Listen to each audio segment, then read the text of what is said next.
Hi everyone, welcome back to our channel.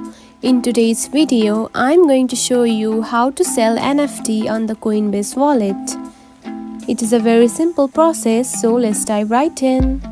First of all, find the Coinbase Wallet on your home screen. Now open it. After opening the app, you will see something like this on your home page. Tap onto the wallet-like option at the bottom corner, just like this. Then here you can find the NFTs. Now tap on it. Then here is the thing, if you have NFTs, you will simply find it on your screen, and if you don't have it, you will see something like this on your home screen. Now to sell NFT, you can simply find the NFT and tap on it and tap onto the sell option. And that's it. This is how you can sell the NFT on the Coinbase Wallet.